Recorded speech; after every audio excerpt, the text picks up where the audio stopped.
Hello everyone and welcome to the channel. In this video guys, I'm going to guide how to fix the printer offline issue on Windows 11.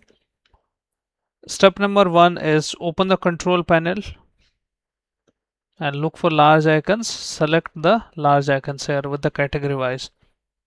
Open devices and printers.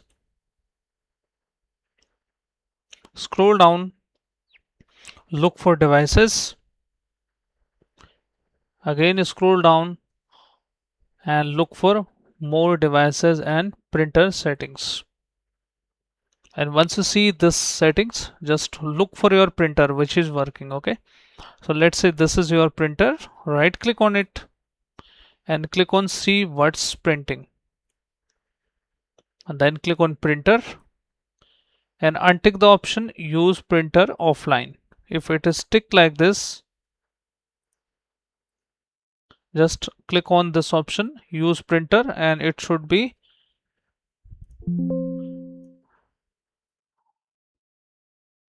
now okay, and see if that is working for you or not. If still that is not working for you, then you can open the services here as administrator.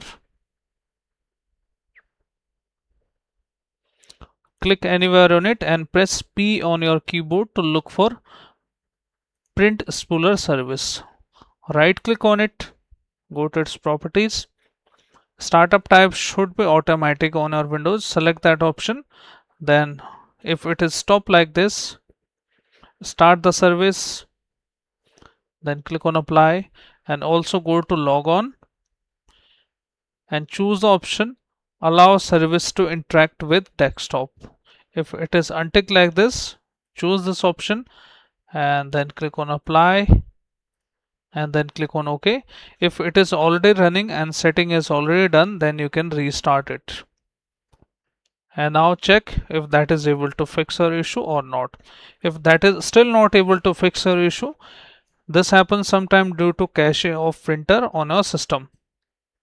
So it's best to delete all the cache of the printer, which is why it is showing up offline as it is stuck here.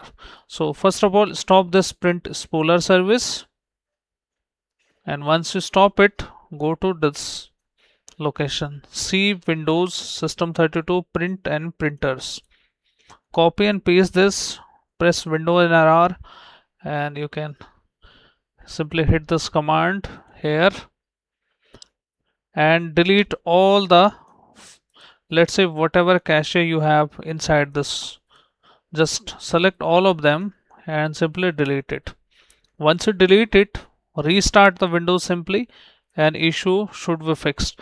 But before restarting the Windows, it's recommended to start it again. And once it is started, then you can apply the restart on your Windows. So this is the video guys, and I hope this video helps you. If yes, then hit like, subscribe and share. Thank you. Thanks for watching.